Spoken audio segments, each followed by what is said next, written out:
हर हर महादेव प्रिय भक्तों, आखिर भगवान शिव से क्यों चिढ़ते थे राजा दक्ष? दक्ष प्रजापति सृष्टि निर्माता भगवान ब्रह्मा के मानस पुत्र थे। राजा दक्ष एक राजा और प्रजापति थे। प्रजापति सृष्टि निर्माण में ब्रह्मा जी के सहयोगी भी थे। दक्ष प्रजापति ने अपनी 27 पुत्रियों का विवाह चंद्रदेव के साथ किया था। इसीलिए राजा दक्ष प्रजापति के दामाद चंद्रदेव हैं। दक्ष की 27 पुत्रियों में रोहिणी सबसे अधिक सुंदर थी। चंद्रमा रोहिणी से सर्वाधिक प्रेम करते थे और अन्य 26 पत्नियों की अनदेखी करते थे। उन कन्याओं ने ये बात अपने पिता दक्ष को बताई। दक्ष बहुत दुखी हुए। उन्होंने चंद्रमा को आमंत्रित किया। उन्होंने चंद्रमा को उनके इस अनुचित व्यवहार के लिए सावधान किया। चंद्रमा ने अपनी गलती स्वीकार कर ली और वचन दिया कि वे भविष्य में ऐसा भेदभाव नहीं करेंगे, परंतु ऐसा नहीं हुआ। चंद्रमा ने अपना भेदभावपूर्ण व्यवहार जारी रखा। दक्ष की पत्नियां क्या करती, उन्होंने पुनः अपने पिता को इस संबंध में सूचित किया। इस बार दक्ष ने चंद्रलोक जाकर चंद्रदेव को समझाने का निर्णय लिया। दक्ष प्रजापति और चंद्रमा की बात इतनी बढ़ गई कि अंत में क्रोधित दक्ष ने चंद्रदेव को कुरूप होने का श्राप दे दिया। श्राप का असर दिखने लगा और दिन प्रतिदिन चंद्रमा की सुंदरता और तेज घटने लगा। एक दिन नारद मुनि चंद्रलोक पहुँचे तो चंद्रमा ने उनसे इस श्राप से मुक्ति का उपाय पूछा। नारद मुनि ने चंद्रमा से कहा कि वे श्राप मुक्ति के लिए भगवान शिव से प्रार्थना करें। चंद्रमा ये बात जानते थे कि भगवान शिव का विवाह दक्ष की पुत्री सती से होने वाला है। उन्हें लगा कि शिव भला उनकी सहायता क्यों ही करेंगे। नारद मुनि चतुर तो थे ही। उन्होंने उपाय बताया कि पहले शिवजी से कहना कि आप मेरी रक्षा करने का वचन दें। जब शिव हाँ कर दें तो दक्ष के श्राप की बात बताना। शिव अपने वचन की रक्षा करते हुए तुम्हारा कल्याण अवश्य करेंगे। नारद मुनि के कहे अनुसार चंद्रदेव ने वैसा ही किया और शिव ने उन्हें श्राप मुक्त किया। कुछ दिन बाद नारद घूमते हुए दक्ष के दरबार में पहुंचे और उन्होंने चंद्रमा की श्राप मुक्ति के बारे में उन्हें बताया।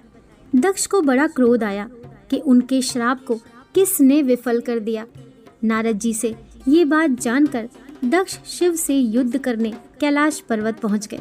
शिव और दक्ष का युद्ध होने लगा। इस युद्ध को रोकने के लिए ब्रह्मा और भगवान विष्णु वहां पहुंचे। ब्रह्मा जी ने चंद्रमा के शरीर से एक नए चंद्रमा की उत्पत्ति कर दी। भगवान विष्णु ने कहा कि दक्ष के श्राप अनुसार पहले चंद्रमा की सुंदरता कुछ दिन घटेगी और कुछ दिन बढ़ेगी। साथ ही चंद्रमा को अपनी पत्नियों से समानता का व्यवहार करना होगा। शिव जी से प्राप्त वरदान अनुसार दूसरे चंद्रमा को शिव के साथ रहना होगा। यह प्रकरण तो समाप्त हुआ, पर दक्ष ने मन ही मन निर्णय ले लिया कि वे सती का विवाह शिव से नहीं करेंगे, क्योंकि दक्ष सती का विवाह शिव से न करने का निश्चय कर चुके थे। अतः उन्होंने सती का स्वयंवर करने का निर्णय लिया। एक शुभ दिन सती का स्वयंवर निश्चित हुआ और उसमें दक्ष ने सभी गंधर्व, यक्ष व देवों को आमंत्रित किया, परंतु शिव को आमंत्रित नहीं किया।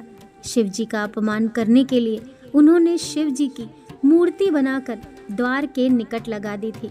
स्वयंवर के समय जब ये बात सती को पता चली तो उन्होंने जाकर इस शिव मूर्ति के गले में वरमाला डाल दी।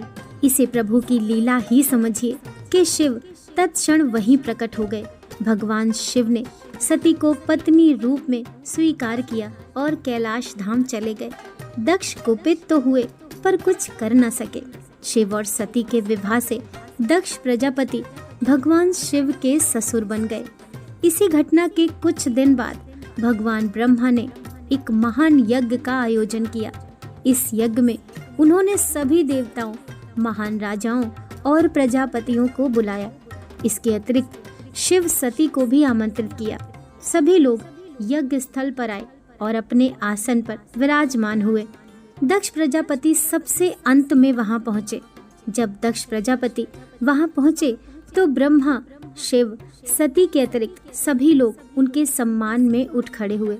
ब्रह्मा दक्ष के पिता थे और शिव दक्ष के दामाद थे। इन दोनों का स्थान रीति के अनुसार बड़ा माना जाता है। दक्ष ने बात पर ध्यान नहीं दिया और उन्हें लगा शिव उन्हें अपमानित करने के लिए खड़े नहीं हुए। दक्ष ने निर्णय लिया कि वे भी इसी प्रकार शिव का अपमान करेंगे। कुछ दिनों बाद राजा दक्ष ने ठीक उसी प्रकार एक यज्ञ का आयोजन किया, परंतु शिव और सती को निमंत्रित ही नहीं किया। जब सती को ये पता चला तो उन्होंने पितृ प्रेमवश यज्ञ में जाने का निश्चय किया। शिव ने सती से कहा कि बिना निमंत्रण के जाना उचित नहीं, पर सती को लगा कि वह तो दक्ष की प्रिय पुत्री हैं, अतः किसी भी औपचारिकता की क्या आवश्यकता। विधि का विधान देखिए कि सती यज्ञ में पहुंच तो गईं, पर उनके पिता ने उनसे उचित व्यवहार नहीं किया और सभा में शिव का अपमान भी किया। फलस्वरूप अपने और अपने पति के अपमान से दुखी सती ने यज्ञ कुंड में कूदकर प्राणों की आहुति दे दी। मरने से पूर्व सती ने अपने पिता दक्ष को श्राप दिया था कि उनके झूठे घमंड और अनुचित व्यवहार का परिणाम उनको भुगतना पड़ेगा और शिव के क्रोध से दक्ष और उनके समस्त साम्राज्य का विनाश हो जाएगा।